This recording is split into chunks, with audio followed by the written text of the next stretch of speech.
Roman Sukuna não é apenas o vilão mais poderoso de Jujutsu Kaisen. Ele é a representação viva de uma pergunta que a maioria das pessoas passa a vida inteira tentando reprimir. O que aconteceria se alguém pudesse viver sem culpa, sem empatia e sem qualquer limite moral? Sukuna não busca redenção, não pede compreensão e não tenta justificar suas ações. Ele simplesmente existe e faz questão de que o mundo inteiro sinta isso. Desde sua primeira aparição, Sukuna deixa claro que sua crueldade não nasce da dor, mas do prazer. Ele não destrói porque sofreu, ele destrói porque quer, e isso o torna muito mais perturbador do que qualquer antagonista movido por trauma ou ideologia. Enquanto outros vilões se veem como vítimas de um sistema injusto, Sukuna se vê como a própria regra. Na psicologia, somos ensinados a acreditar que todo comportamento extremo tem uma origem emocional clara: abandono, rejeição, violência ou perda. Sukuna desafia essa lógica. Ele não demonstra arrependimento, conflito interno ou dúvida. Não há hesitação em suas escolhas. Ele não luta contra quem ele é, ele celebra isso. E é justamente essa ausência de conflito que revela uma mente profundamente perigosa. Sukuna também nos incomoda porque ele é honesto. Ele não finge moralidade, não se esconde atrás de discursos sobre justiça ou equilíbrio. Ele assume, sem vergonha, que o mundo existe para satisfazer seus desejos. Em um universo onde a maioria dos personagens luta para proteger alguém ou mudar algo, Sukuna luta apenas para afirmar sua própria vontade. E talvez seja por isso que ele fascina tanto, porque Sukuna não é apenas um personagem. Ele é um espelho distorcido de tudo aquilo que a sociedade nos ensina a controlar. A raiva que reprimimos, o desejo de dominar, a vontade de não se importar. Sukuna é o que sobra quando todas as regras caem. Ao analisar sua psicologia, não estamos apenas falando de um rei das maldições. Estamos falando sobre poder, impulso, prazer e os limites, ou a ausência deles, da mente humana.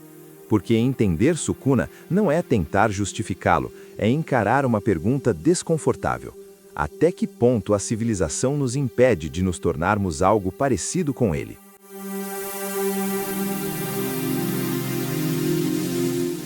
Para entender Sukuna de forma completa, é preciso abandonar a ideia comum de vilão traumatizado.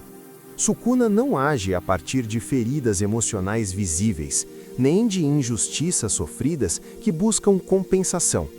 Ele age a partir de uma posição psicológica muito mais rara, a ausência total de conflito interno. Isso, por si só, já o coloca em um patamar diferente da maioria dos antagonistas dos animes. Na psicanálise freudiana, o conflito psíquico nasce justamente do choque entre desejo e repressão. O id deseja, o superego proíbe e o ego tenta negociar. Sukuna não negocia. Ele não internaliza regras sociais, não reconhece autoridade moral e não sente necessidade de pertencimento. Seu superego é praticamente inexistente. Isso explica por que ele não demonstra culpa, arrependimento ou ambivalência emocional, mesmo diante de atos extremos de violência. No anime e no mangá, Sukuna deixa isso claro em diversas falas. A vida humana não possui valor intrínseco para ele. Pessoas não são sujeitos, são meios. Essa visão se aproxima do que a psicologia chama de desumanização instrumental, um processo no qual o outro deixa de ser percebido como alguém com emoções e passa a ser visto apenas como algo útil ou descartável. Isso não nasce do ódio, mas da indiferença. Outro ponto central da psique de Sukuna é o prazer. Para Freud, além do princípio do prazer, existe a pulsão de morte, a tendência inconsciente à destruição, à repetição e ao retorno ao estado inorgânico. Sukuna parece operar exatamente nesse registro. A destruição não é um meio para um fim maior, ela é o próprio fim. Ele encontra satisfação no colapso, no medo e na humilhação do outro. Isso transforma o sofrimento alheio em estímulo positivo, algo que reforça seu comportamento continuamente. Sob a ótica do behaviorismo, isso é extremamente coerente. Sukuna é um ser que, ao longo de sua existência, foi constantemente reforçado por sua brutalidade. Quanto mais violento, mais temido. Quanto mais temido, mais poderoso. O ambiente nunca puniu Sukuna de forma eficaz. Ao contrário, recompensou sua crueldade. Com o tempo, esse padrão se cristaliza. Não há aprendizado moral, apenas aprendizado funcional. Destruir funciona. Mas Sukuna não é apenas impulso.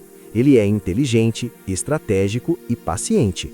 Isso demonstra que seu ego é altamente desenvolvido, mas colocado a serviço do id. Ele planeja, manipula e espera não para conter seus desejos, mas para satisfazê-los da forma mais eficiente possível. Diferente de um ser caótico, Sukuna é calculista. Ele sabe exatamente quando agir e quando observar. A relação com Itadori e Yuji é um dos pontos mais ricos psicologicamente. Yuji representa o oposto completo de Sukuna. Enquanto Sukuna rejeita a culpa, Yuji é dominado por ela.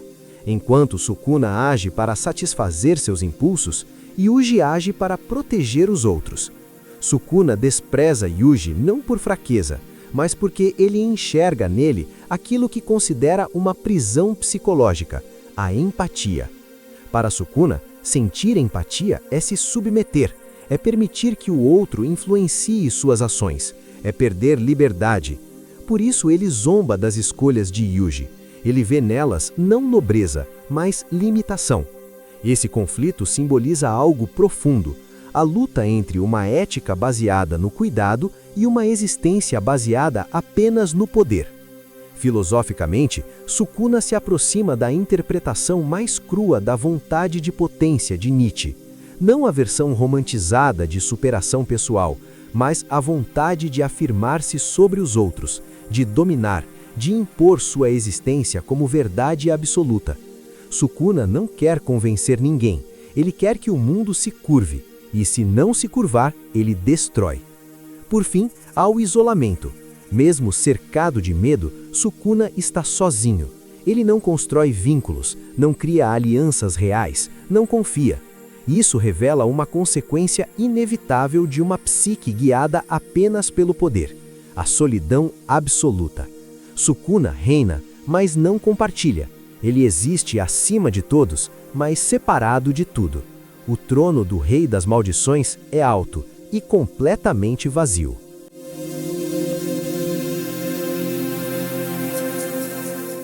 Sukuna não é um vilão que nos atrai apenas pelo poder.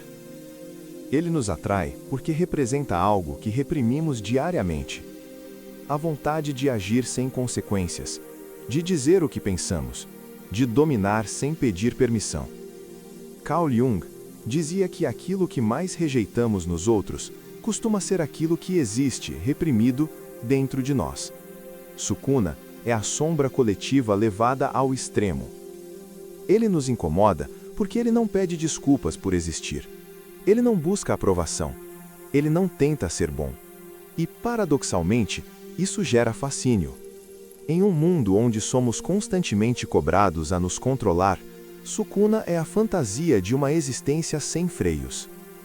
Mas a psicologia também nos ensina algo importante. Uma vida guiada apenas pelo impulso não constrói sentido, apenas intensidade. Sukuna vive de picos, não de continuidade. Ele não cria vínculos, não constrói legado emocional, não deixa nada além de medo. Ele é eterno, mas vazio, poderoso, mas isolado.